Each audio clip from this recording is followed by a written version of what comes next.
Baik, eh,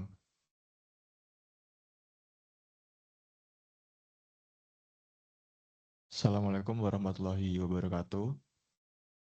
Selamat pagi, Pak Dr. Yanuar dan teman-teman sekalian. Di sini, sebentar Pak, belum muncul untuk.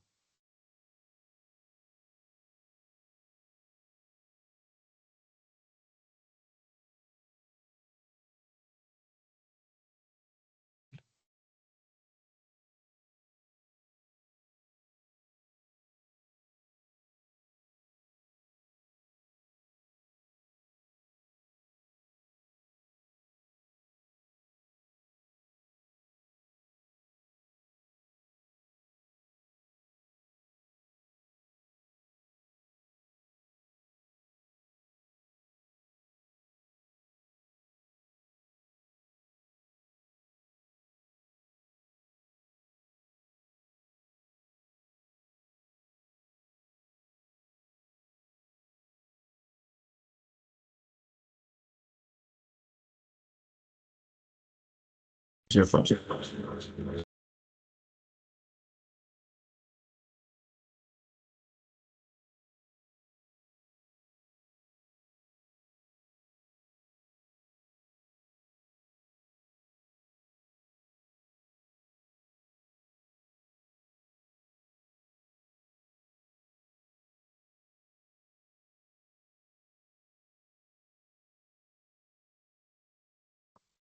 Ini aja. Baik, selanjutnya mohon maaf Pak sebelumnya. Kami di sini, saya Muhammad Alwi Chandra dan Lupna Yaskur serta Muhammad Hoirul ingin mempresentasikan digital media and environmental activism pada chapter tersebut. Nah, pada presentasi ini kami membahas bagaimana media digital ini bisa mentransformasi aktivisme lingkungan. Jika mungkin dulu bergerak banyak bergantung pada seperti demonstrasi fisik dan mungkin media cetak, kini media sosial dan juga platform digital itu menjadi arena utama begitu Pak untuk pembentukan opini, mobilisasi dan bahkan policy pressure. Berikut untuk outline-nya terhadap konsep aktivisme lingkungan digital hingga nanti akan disimpulkan pada akhirnya. Berikut merupakan pertanyaan mendasar. Jadi apa sebenarnya digital environmental activism itu? Nah, sebenarnya ada 3 poin yang kita coba rangkum. Yang pertama yaitu uh, digital environmental activism itu merupakan aktivisme lingkungan berbasis media digital dan jaringan online. Lalu yang kedua yaitu media digital yang memperluas dari adanya public participation dan juga visibilitas dari isu itu sendiri. Jadi karakteristiknya itu cepat karena informasi itu menyebar secara real time, secara global dan karena melampaui batas-batas administratif negara gitu, jadi tidak selalu dipimpin oleh sebuah aktor tunggal. Nah, sebenarnya untuk digital environmental activism ini juga punya beberapa fungsi. Yang pertama yaitu yang coba kita tangkap yaitu ada alert, yaitu raising awareness. Media digital itu berperan sebagai sistem peringatan dini terhadap sebuah isu lingkungan seperti contohnya pembakaran limbah kelapa sawit yang diterbitkan oleh Antara pada tahun 2023 ini bisa mendapatkan perhatian publik begitu. Jadi citizen reporting ini dapat mengangkat isu yang awalnya lokal itu bisa menjadi nasional.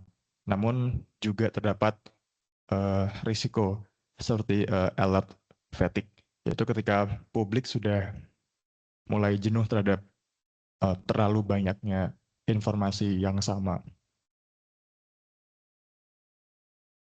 Lalu fungsi kedua adalah amplify.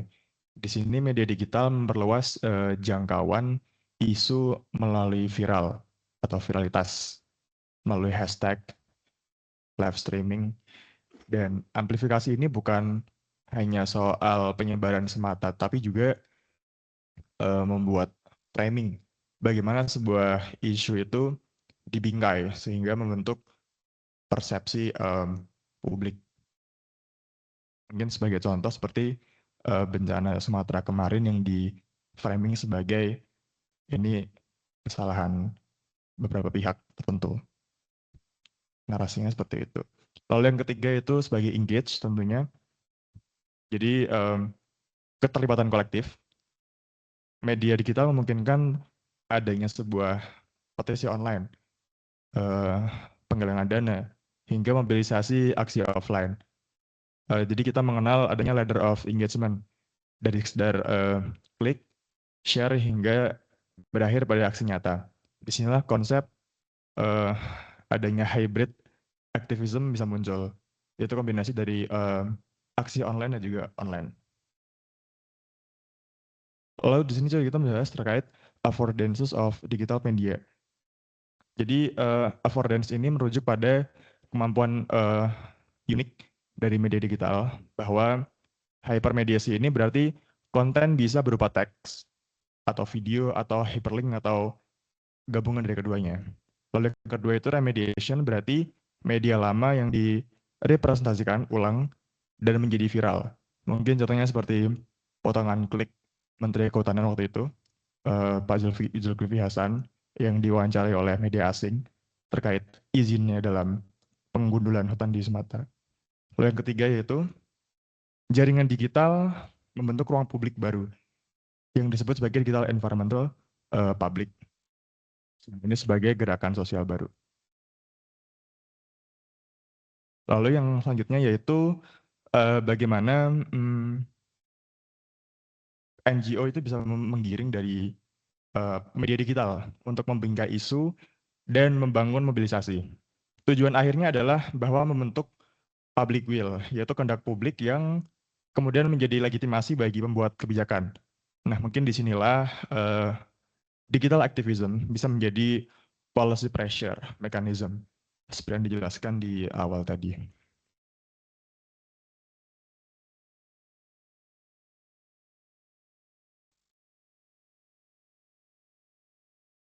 Baik, izin melanjutkan terkait dengan studi kasus internasional, di mana di sini kami mengambil studi kasus terkait dengan social media creating digital environmental publics, case of Linas Malaysia, di mana di sini menggarisbawahi terkait dengan kasus Linas di Malaysia, yang menunjukkan bagaimana media digital membentuk sentimen publik terhadap isu limbah radioaktif, di mana isu ini meluas dari lokal menjadi internasional setelah diberitakan dan diviralkan. Nah, kemudian juga tekanan publik meningkat, serta pemerintah membentuk panel ahli independen dan juga perusahaan mengalami tekanan reputasi. Bisa di next. Nah, terkait dengan Linas Corporation sendiri, yang pertama yaitu Linas Corporation adalah perusahaan tambang rare earth asal Australia yang memiliki dua operasi utama. Yang pertama ada pabrik penambangan dan juga konsentrasi di Monwealth, Australia Barat, serta fasilitas pemurnian atau Lynas Advanced Material Plants di kawasan industri Gebeng, Kuantan, Malaysia. Nah, pada Maret tanggal 8 tahun 2011, New York Times pertama kali memberitakan bahwa pembangunan pabrik pengolahan terbesar di dunia senilai 700 juta ringgit Malaysia atau senilai 230 juta US dollar di Gebeng, Kuantan, Malaysia, sehingga meningkatkan kesadaran publik terhadap proyek LAM seperti itu. Nah, kemudian berita yang ada tersebut menimbulkan kekhawatiran di kalangan penduduk Kuantan mengenai resiko paparan radioaktif karena memang untuk rare earth ini memiliki salah satu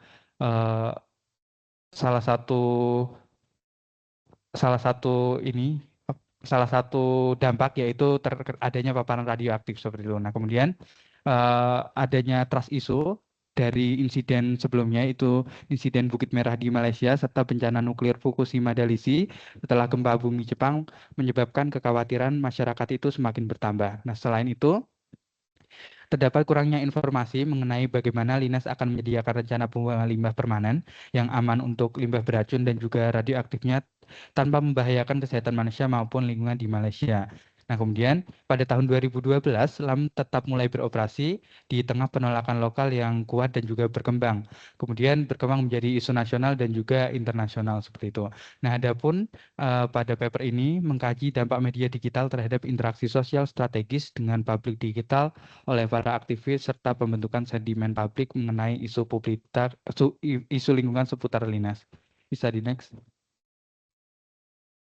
Nah, untuk metodologi atau pengumpulan informasi dari paper ini, yang pertama adalah wawancara terhadap beberapa jurnalis, kemudian juga pemerintah dan juga pihak pabrik dan yang NGO seperti itu. Nah, kemudian ada melalui pendalaman, melalui portal berita, kemudian juga surat kabar daring, blog LSM, serta situs resmi perusahaan dan juga dokumen publik negara. Bisa di next. Nah, untuk strategi digitalnya yang dapat dikumpulkan dari informasi-informasi sebelumnya, yaitu pertama, strategi digital yang dilakukan yang pertama adalah sosmed atau cyber war, kemudian ada kampanye petisi 1 juta tanda tangan, kemudian membangun koalisi antar negara, blog dan juga edukasi daring, update Facebook, serta membentuk opini publik, seperti itu. Bisa di next.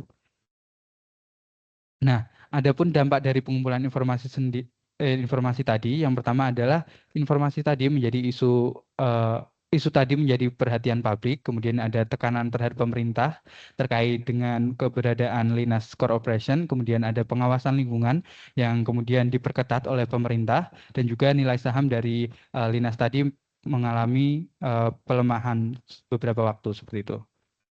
Bisa di next.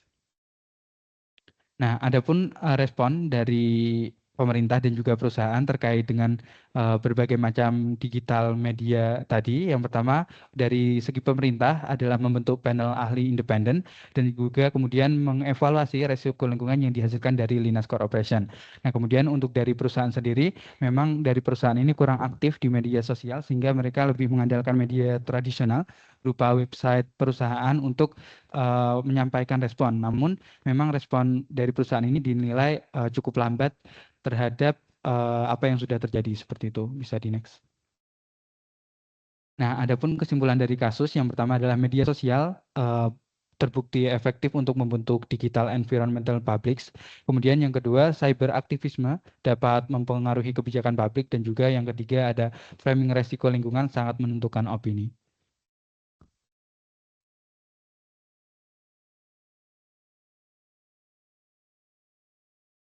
Kemudian terdapat studi kasus nasionalnya yang berjudul Kampanye Digital Aktivis untuk Mendorong Rekayasa Sosial Kebersihan Lingkungan di Instagram Pandawara Group.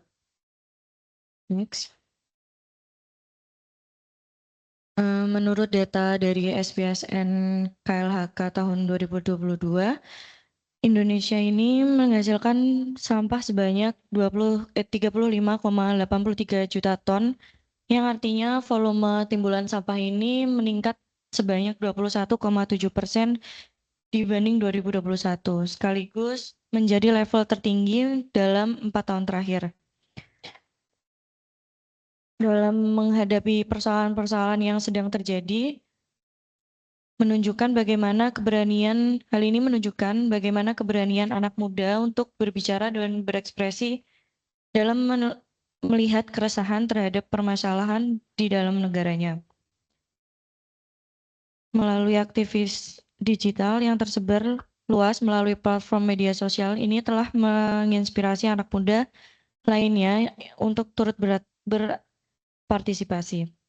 Dalam menanggulangi sampah ini memerlukan waktu serta kekompakan semua warga. Kemudian Pandawara Group ini yang berisikan 5 pemuda asal Bandung ini tergerak untuk membersihkan secara sukarela. Aktivisme digital ini melalui tindakan langsung serta memberikan contoh yang dilakukan oleh banyak anak muda, juga membuka wadah diskusi dan penerimaan informasi akan membagi isu yang sedang berkembang. Kemudian terdapat rekayasa sosialnya.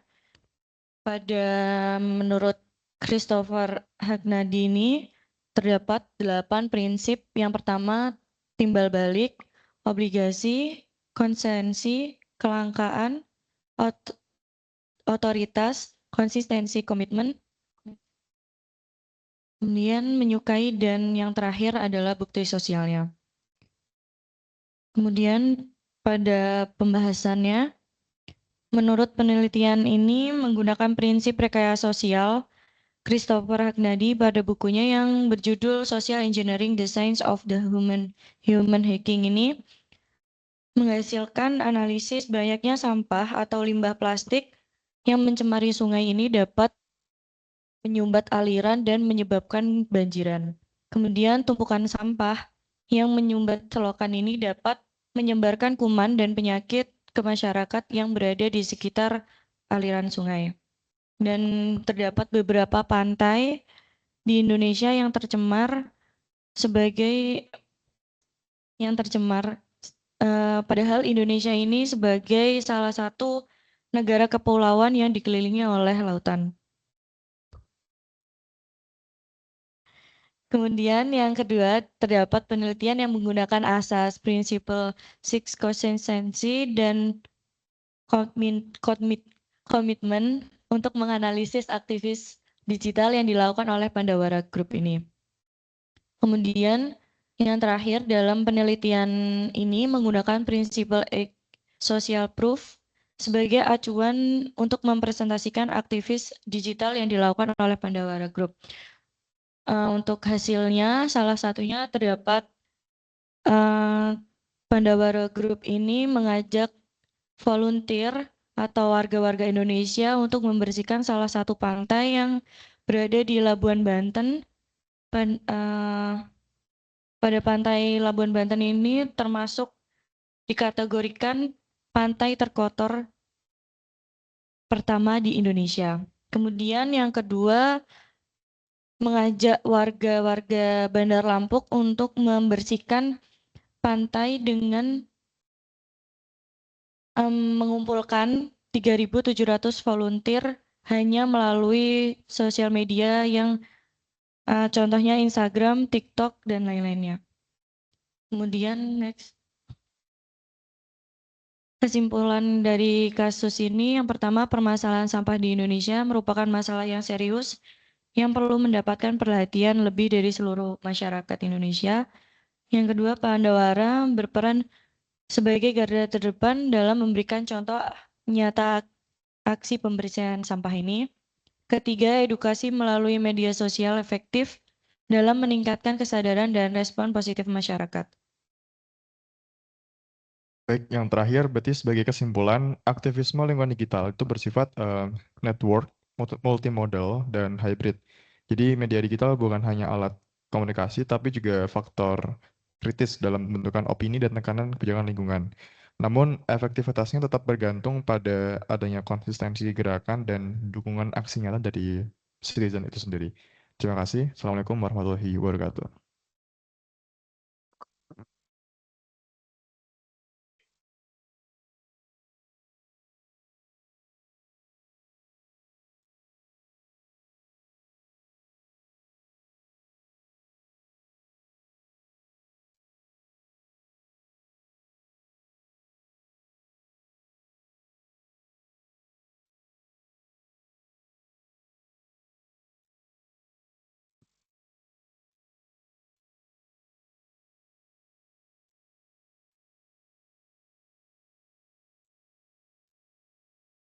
Baik, untuk sesi berikutnya adalah sesi tanya jawab kepada teman-teman yang ingin bertanya. Dipersilahkan.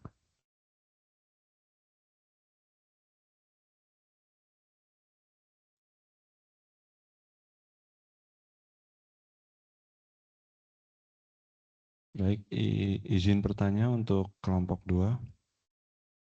Sebelumnya, terima kasih atas paparan presentasinya yang sangat bagus. Saya ingin bertanya, menurut kalian, apakah digital environmental activism benar-benar efektif dalam mempengaruhi kebijakan atau hanya sekedar membentuk opini publik saja? Mungkin itu pertanyaan.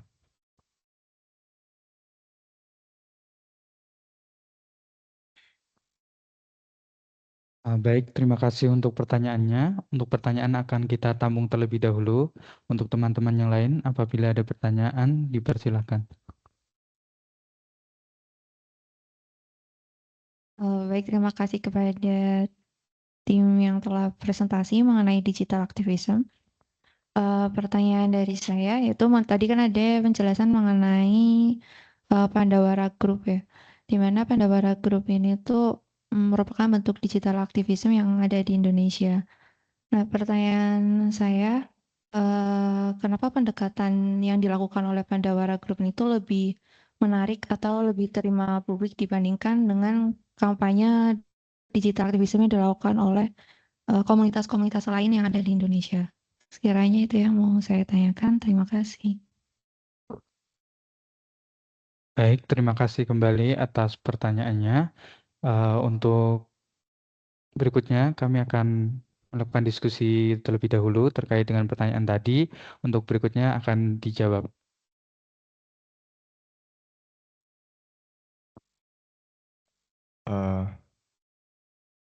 Baik, terima kasih Mas Hairul. Saya Muhammad Helmi Chandra izin menjawab pertanyaan dari Andrian Kaspari, yaitu apakah digital environmental activism ini benar-benar efektif dalam mempengaruhi kebijakan publik atau hanya sebatas membentuk opini publik di ruang digital? Jadi digital environmental activism pada dasarnya bekerja dalam 2 tahap besar, Mas, yaitu yang pertama pembentukan opini publik, yang kedua yaitu pembentukan kehendak publik. Jadi perubahan kebijakan ini tidak terjadi secara instan melalui media digital, tetapi juga melalui proses akumulasi tekanan sosial dan juga tentunya legitimasi politik. Dari buku yang dibaca secara teoritis, efektivitasnya itu dapat dijelaskan melalui tiga mekanisme utama. Yang pertama yaitu agenda setting dan framing, di mana media digital ini berperan dalam menentukan isu mana yang dianggap penting oleh publik. Jadi ketika isu ini viral, media mainstream ikut meliput. Jadi eskalasi isu ini dari ruang digital ke ruang kebijakan formal bisa dilaksanakan. Yang kedua yaitu public will formation, di mana opini publik itu konsisten dan terorganisir sehingga membentuk public will. Nah, public will inilah yang nantinya ini menjadi sumber legitimasi bagi pembuat kebijakan untuk merespon. Lalu yang ketiga itu policy pressure mechanism, di mana digital activism ini berfungsi sebagai mekanisme tekanan secara tidak langsung, seperti reputational risk bagi perusahaan jika itu isu oleh perusahaan swasta, atau juga legitimasi pressure bagi pemerintah jika itu ditangani oleh pemerintah, maupun economic pressure melalui boycott atau penurunan saham seperti itu. Jadi kesimpulannya digital environmental activism ini bukan hanya sekedar pembentuk opini ya Mas, tapi juga ia juga sebagai katalis dalam perubahan kebijakan, namun dengan cara tetap harus terhubung pada struktur politik dan aksi kolektif yang berkelanjutan. Mungkin sekian dari saya, Mas.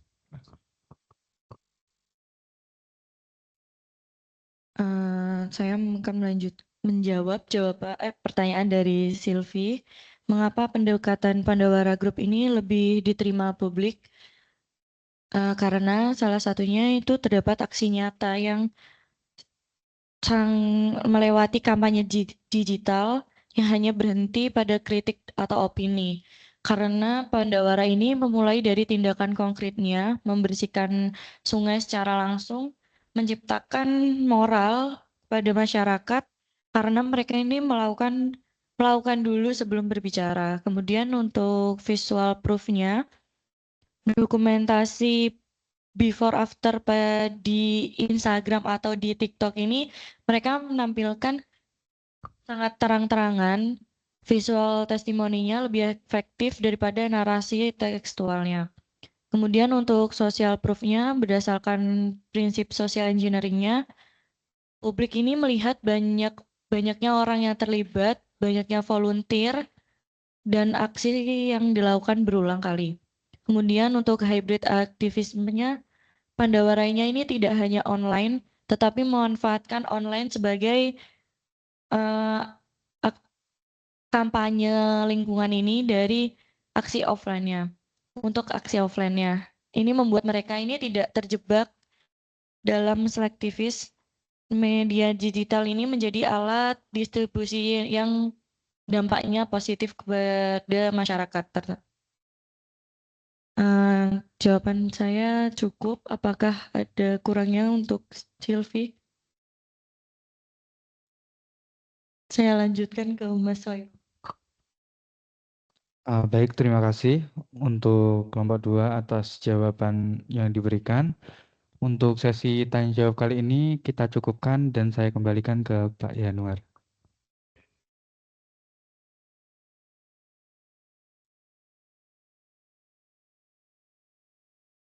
Baik,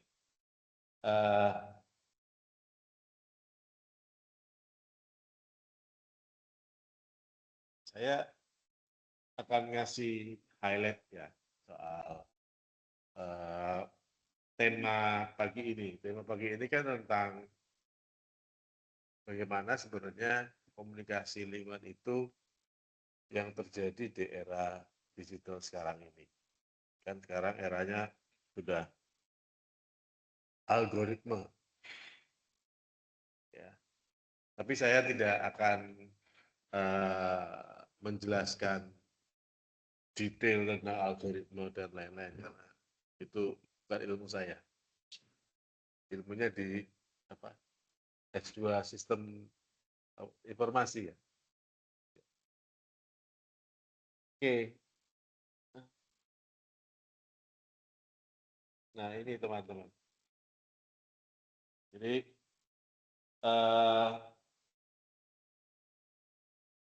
kampanye ya itu kan kok anu ya terlalu besar ya.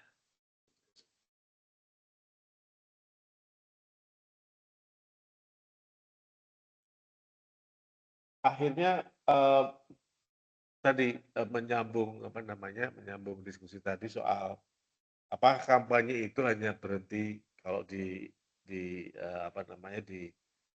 era media sosial itu kan likes. Nah, apakah kemudian berlanjut sebenarnya sampai ke regulasi? Dan bahwa sebuah program perubahan sosial yang berkaitan dengan lingkungan hidup itu kan tidak bisa hanya timbul dari masyarakat tanpa kemudian disambut baik dan didukung oleh regulator. Dalam hal ini adalah pemerintah. Nah, goals-nya memang arahnya ke advokasi, ke bagaimana kita bagaimana pemerintah membuat sebuah regulasi. Karena kan peoples atau rakyat atau masyarakat itu kan nggak bisa membuat regulasi. Fungsi kontrolnya di sini. Jadi kalau kita lihat bahwa kita menuju kepada perubahan komunitas, iya. Tetapi bahwa step by step-nya kan kita bicara tentang kesadaran dulu, awareness, yang ini yang yang level paling bawah sebenarnya kalau kalau di penelitian masih level awareness di komunikasi itu masih levelnya anak-anak S1. Nah, kemudian selanjutnya ngomong tentang perubahan wacana. Perubahan wacana kemudian menekan regulator dalam hal ini untuk mendorong adopsi regulasi dan hukumnya. Nah, setelah itu, industri itu sebenarnya pada posisi yang agak sulit. Kalau sulitnya begini, praktek industri itu kan selalu diatur dengan regulasi. Kalau dia kemudian tidak memakai atau berdasarkan regulasi, tentunya akan menjadi masalah. Jadi nggak bisa jumping misalnya perubahan wacana langsung kita ke perubahan praktek industri, nggak bisa. Karena kendalanya seperti itu, nanti malah jadi kesalahan di industrinya. Maka sebelum industri itu bisa bergerak, toh industri sebenarnya bisa juga ikut serta mensupport dalam perubahan wacana itu. Itu sudah banyak terjadi. Artinya bahwa sebuah korporasi atau sebuah industri itu memberikan sponsor kepada gerakan-gerakan lingkungan di masyarakat. Itu kan menjadi hal yang common kan, karena memang punya kepentingan. Jadi bergerakan seperti itu. Baru kita ngomong tentang perubahan perilaku komunitas. Ya. Nah ini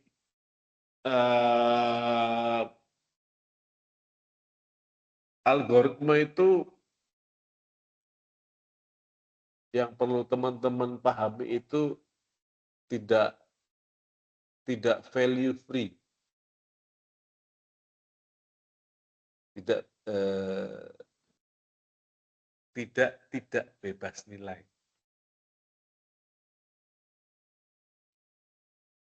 Jadi dia algoritma itu punya value, artinya ada sebuah keberpihakan karena dia nggak jalan sendiri. Ada yang mengatur, entah siapa, nggak tahu untuk kekuatan algoritma itu di mana. Sebenarnya kekuatan algoritma itu ada di mana? Ada di individu-individu itu. Karena itu soal opsi. Ya. Ini juga kasusnya Pandawara yang kayak tadi sudah dijadikan contoh. Jadi intinya bahwa media digital itu bukan kanal yang netral. Nah, perlu teman-teman ketahui bersama bahwa konsep media sosial itu tidak bisa didekati oleh dua teori besar di ilmu komunikasi.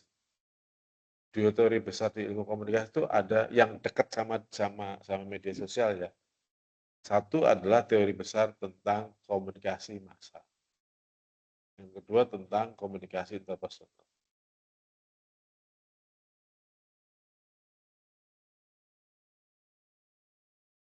Nah, di media sosial itu dua teori itu sebenarnya masuk. Dua teori besar ya, dua teori besar itu masuk. Tapi tidak semata-mata bisa di running. Harus ada penyesuaian. Makanya kalau teman-teman ilmu komunikasi kemudian membahas tentang media sosial, itu tidak bisa langsung menggunakan teori-teori yang ada di komunikasi massa misalnya. Atau tidak bisa menggunakan teori-teori yang masuk ke ranah interpersonal communications. Kenapa? Karena sifat dari media sosial itu adalah mass self communications. mass self-communication.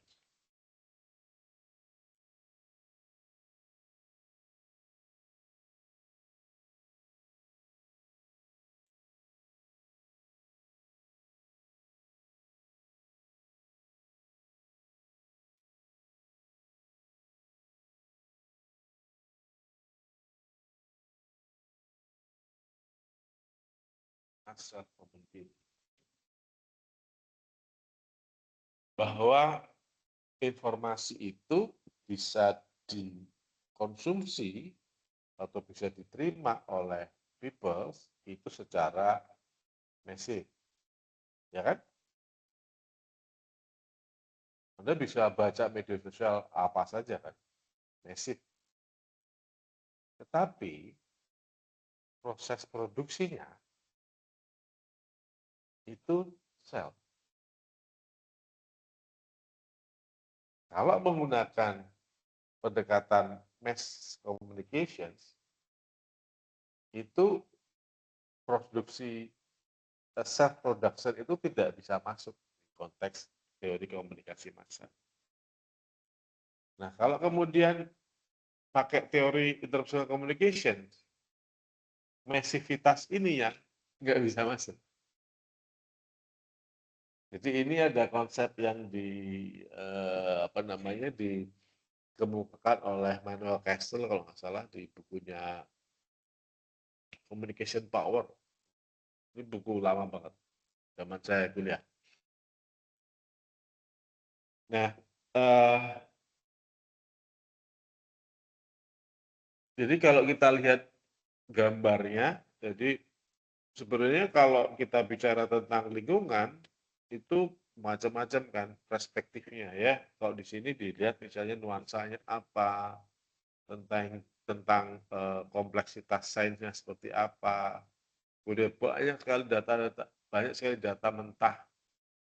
Kemudian dipilih, keluarnya kok seperti itu ya. Keluarnya kok isinya konflik, emosi, visual shock. Ini contoh ya. Jadi ini menggambarkan sebenarnya persoalannya kompleks banget.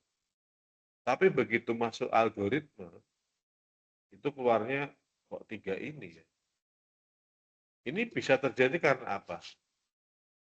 Karena produksi yang self ini tadi membanjiri algoritma, sehingga algoritma itu membentuk tren, membentuk kecenderungan narasi yang keluarnya contohnya di 3 ini. Ini namanya algoritma trap. Ya.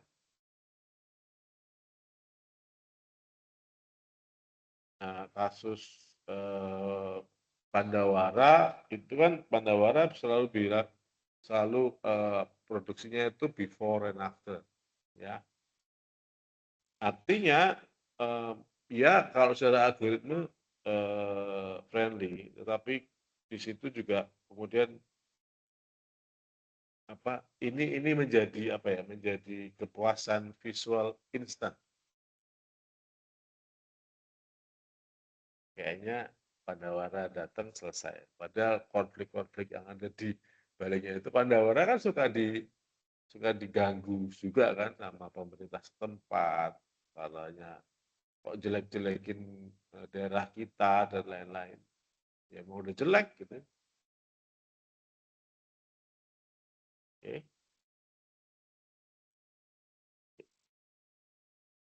Nah ini tentang strategi framing. Teman-teman kalau mendengar kata framing, apa sih yang dipikirkan?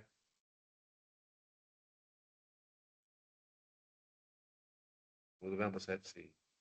Apalagi? Beritanya di framing tuh, misalnya.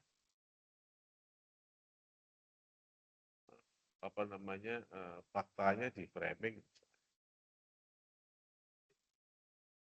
Tunggu.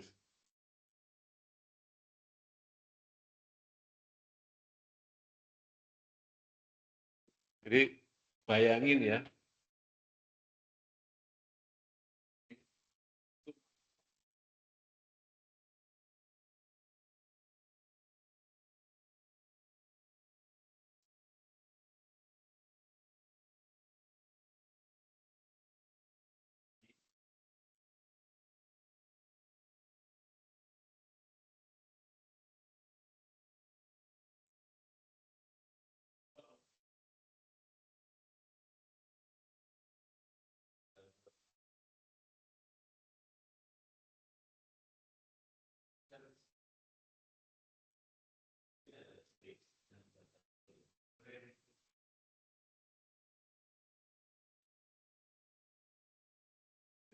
kalau ngomongin saya tadi lupa apa namanya, lupa tahu atau apa, atau tadi apa,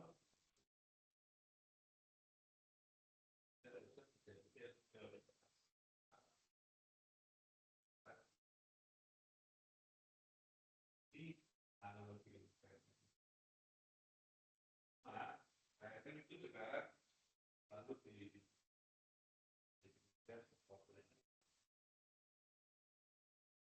apakah kita kemudian menutupi hal yang lain.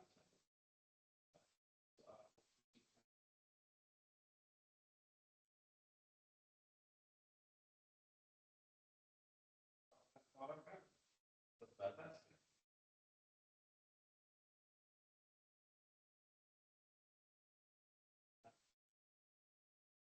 Untuk fokuskan narasi untuk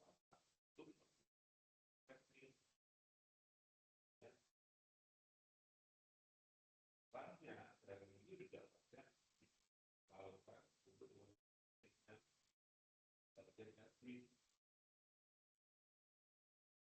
kita semua bisa mendeteksi itu. Oke, ini ada gerakan Friday for Future. Itu kalau nggak salah Greta Thunberg gitu ya.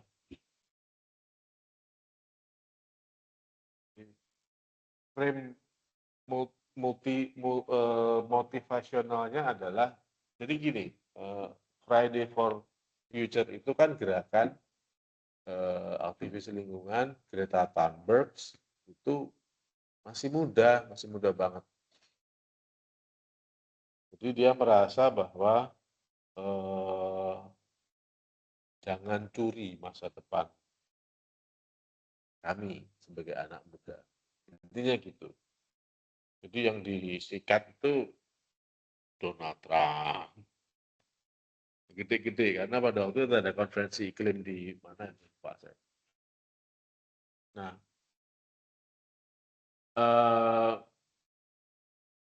kalau kita mencoba menilai atau melihat strategic frame seperti apa, kita lihat dari 3 sisi ini.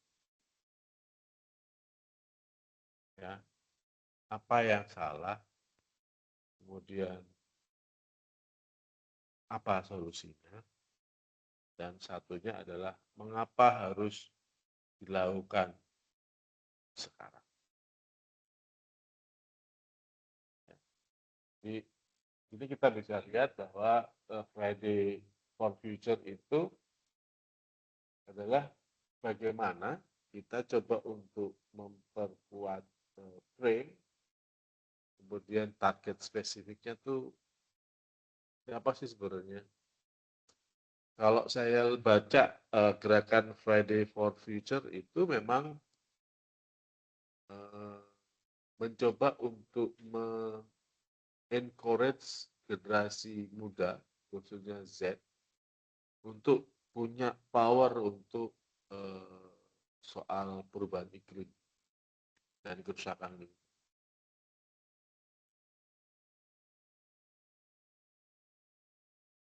Misalnya kasus batu bara, sampah plastik itu coba deh dilihat dari sudut ini.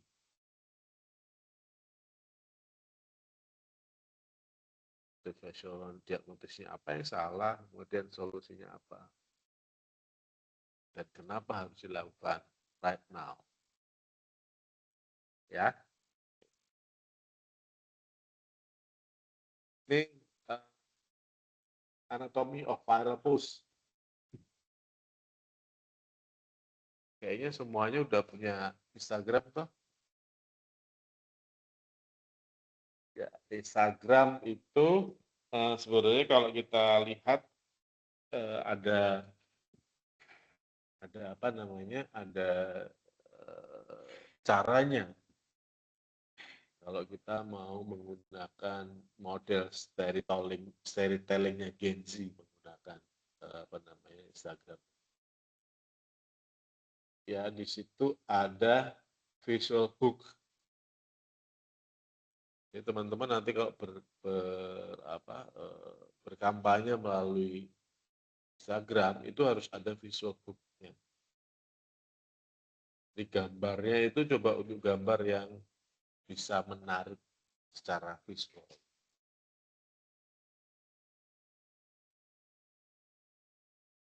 Lain kan kalau misalnya Instagramnya pemerintah, itu isinya apa coba?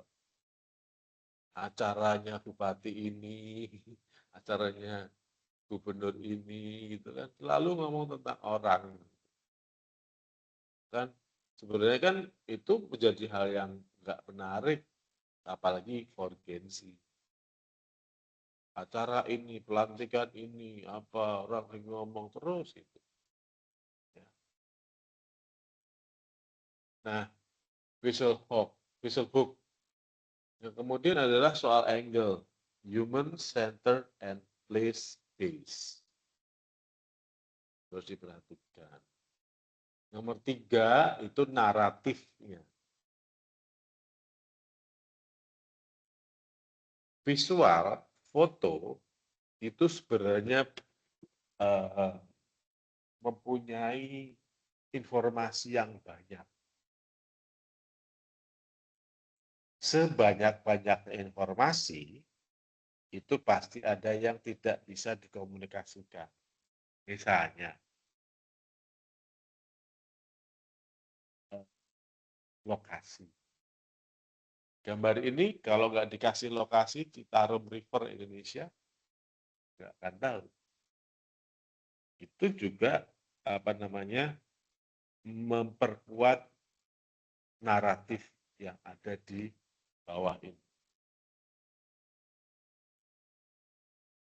Jadi naratif itu adalah teks yang memperkuat gambar. Gambar itu kalau kita ngomong tentang integrity, konkret, dan bisa diverifikasi, kasih tag location.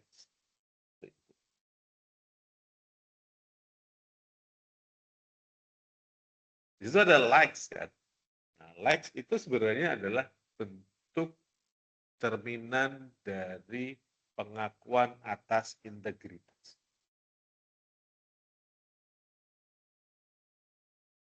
Jadi kalau ada kampanye kasih likes dong, berarti memaksa orang untuk memahami integritas.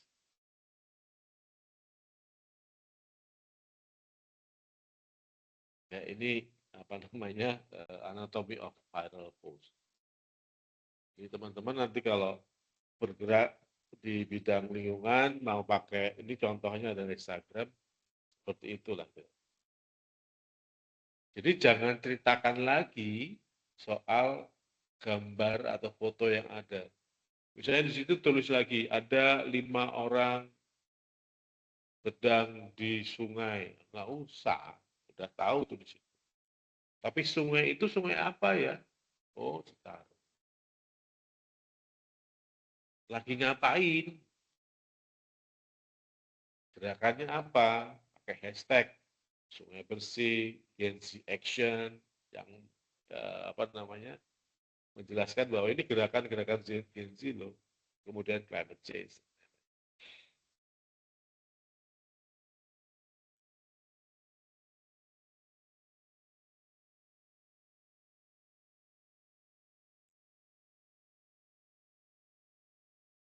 Nah, kemudian ada yang namanya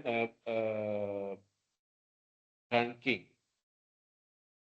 Banking itu lawannya dari debunking.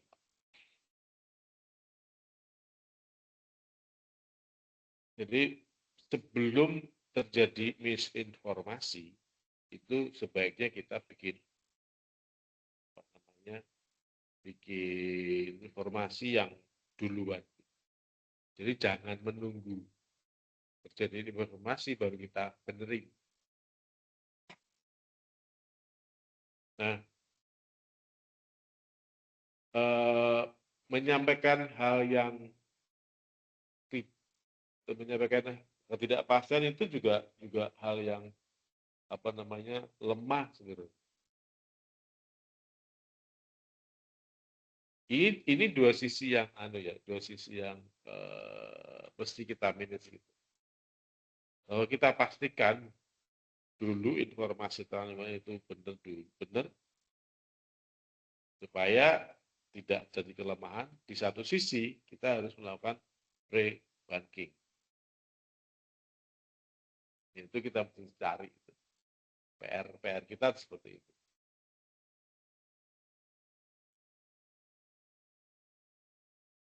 Kasus Wahli juga basis data kampanyenya. Kemudian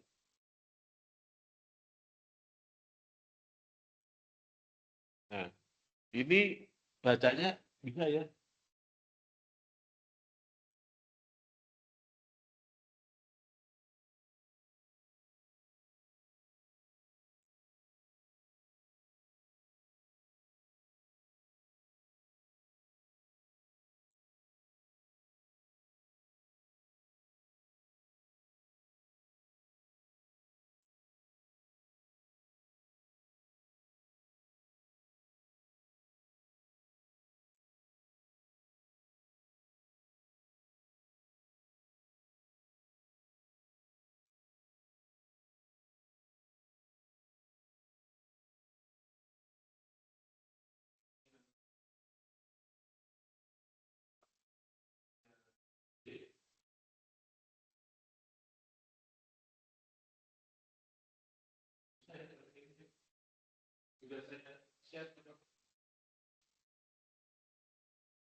Nah, tadi ada aktivisme ya, sempat dibahas soal ini.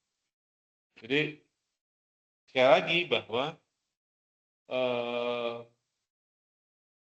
sebuah program perubahan sosial, sebuah program komunikasi lingkungan itu sebaiknya tidak berhenti pada level awareness. Level awareness itu level yang paling rendah.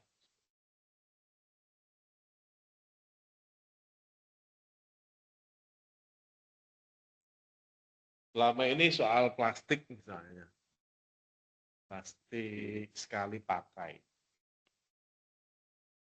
So far sih so good. Ya, artinya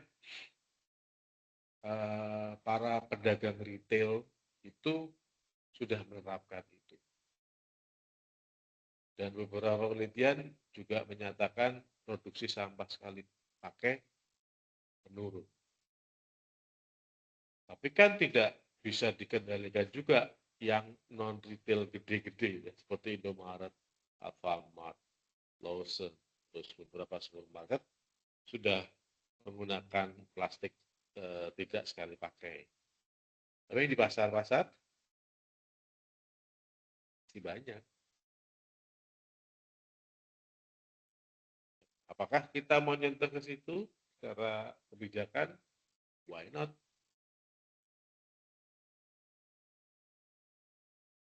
Selama ini yang dipikirkan oleh orang-orang lingkungan, especially adalah orang-orang teknik lingkungan, jadi bukan kita ya, adalah berpikir soal hilir. Bagaimana sih mengolah plastik? Bagaimana mengolah sampah daun? Bagaimana mengkonversi energi? tapi tidak pernah memikirkan sebenarnya siapa sih produsen sampah. Produsen sampah siapa? Kita kan.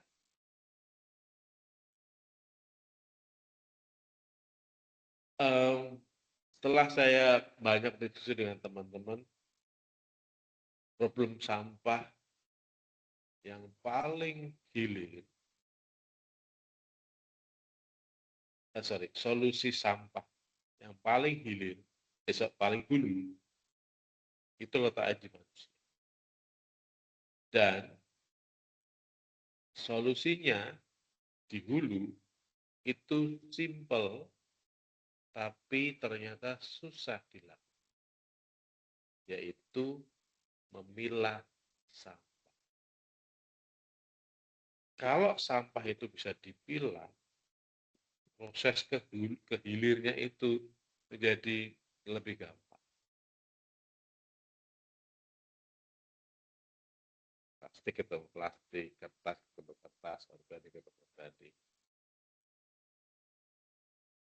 Gampang banget. PR-nya itu justru di hulu. Di manusianya. Saya tuh lagi bikin pilot project tentang perubahan perilaku mahasiswa di kantin.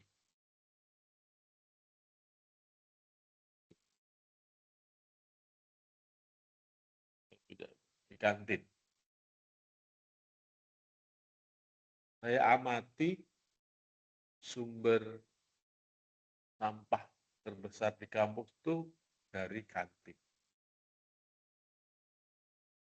Terbesar ya, di samping yang lain juga ada. Di kantin. Nah, saya punya konsep yang mencoba untuk mengadaptasi budaya makan di kantin di luar negeri.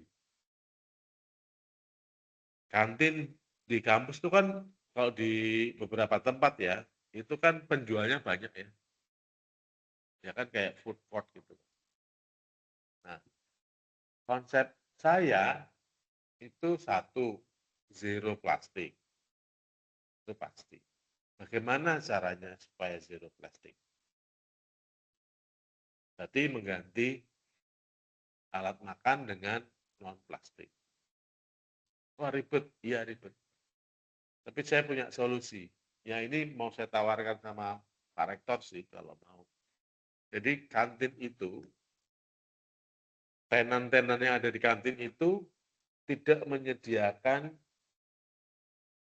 piring, tidak menyediakan gelas, tidak menyediakan sendok. Terus siapa yang menyediakan?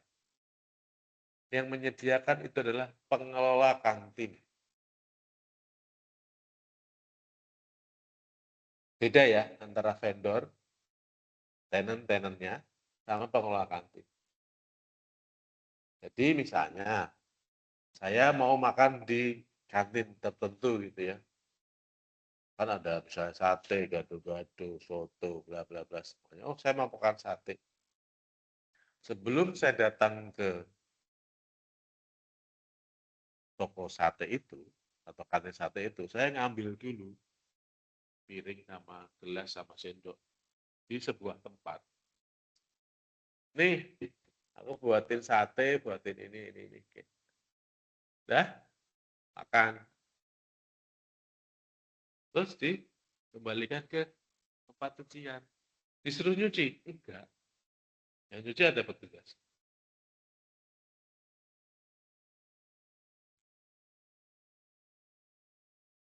Nah itu zero plastik bisa dikendalikan kecuali makanan-makanan kemasan ya. Terus yang kedua, sisa makanan itu bisa terkolek dengan baik. Bisa dijadikan macam-macam, biogas bisa, dijadikan kompos, dikasih kasih untuk makan maggot, dikasih makan ayam, bisa. Ini kok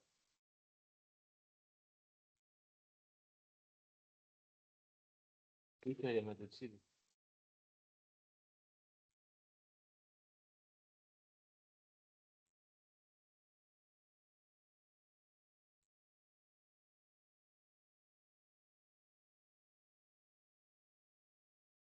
Nah, ini kemudian ini juga sudah dibahas tadi kalau nggak salah ya, tentang network activism. Bahwa isu lingkungan itu akan apa namanya, akan selesai dalam tanda petik kalau dikeroyok oleh setidaknya empat pihak ini. NGO, saintis, kita ini saintis, lokal communities, dan influencer.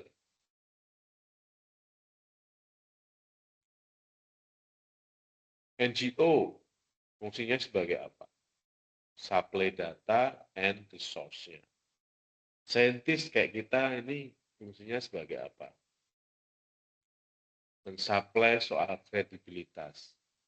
Kita ilmuwan itu masih dianggap orang yang kredibel untuk ngomong sesuatu. Kalau kita dari ilmu lingkungan misalnya, itu berarti masyarakat menganggap bahwa kita tuh adalah orang yang kredibel untuk bicara soal masalah lingkungan hidup. Dan tentunya ngomong tentang fakta. Local communities itu gunanya untuk apa? Perannya untuk apa di dalam koalisi digital ini? Sebagai saksi, witness, dan dialah orang yang memvalidator, melakukan validasi atas gerakan-gerakan lingkungan, atas upaya-upaya untuk mengurangi dampak-dampak buruk dari kerusakan lingkungan. Influencer gunanya untuk apa? Untuk mengamplify. Tadi dipresentasikan ada amplify, kan? Amplify, kemudian mendapatkan reach yang cukup gede.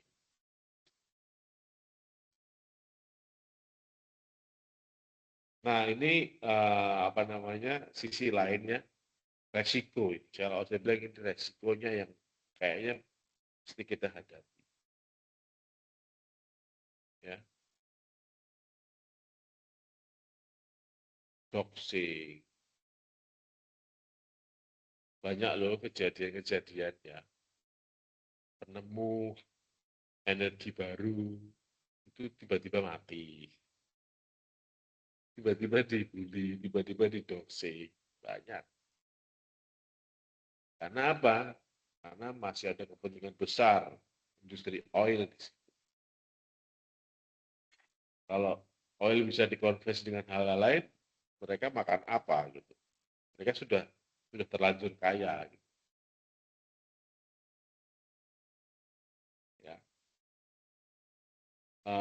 Resepsi publik itu juga bisa terjadi, bentuknya itu polarisasi dan backlash. Representasi itu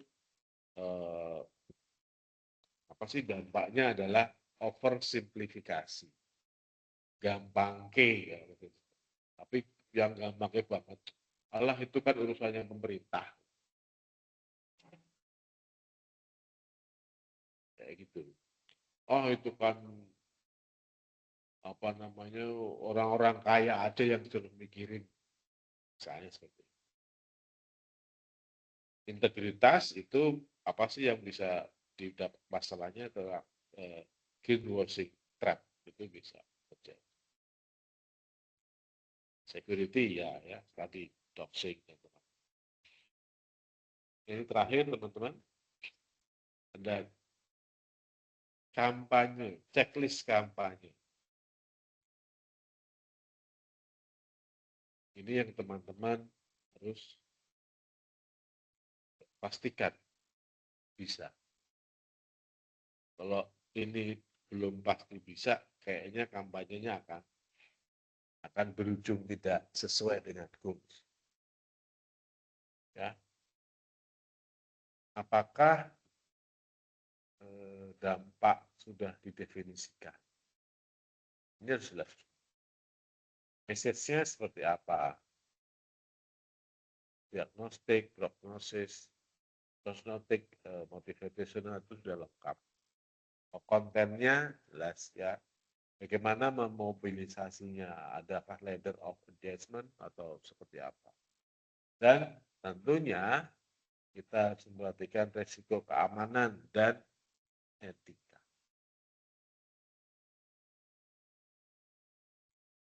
Oke? Ada yang mau ditanyain?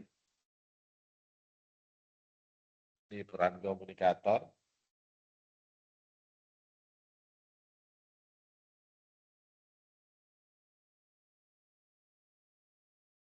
Tentang komunikasi strategis, saya hanya menjadi data. Dengan komunikasi, data menjadi sebuah gerakan.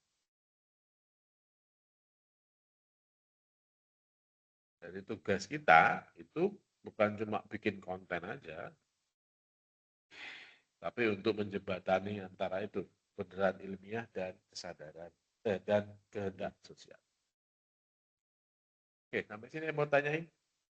Sudah selesai.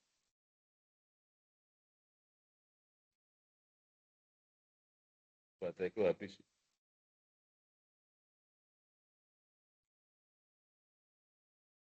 Cukup.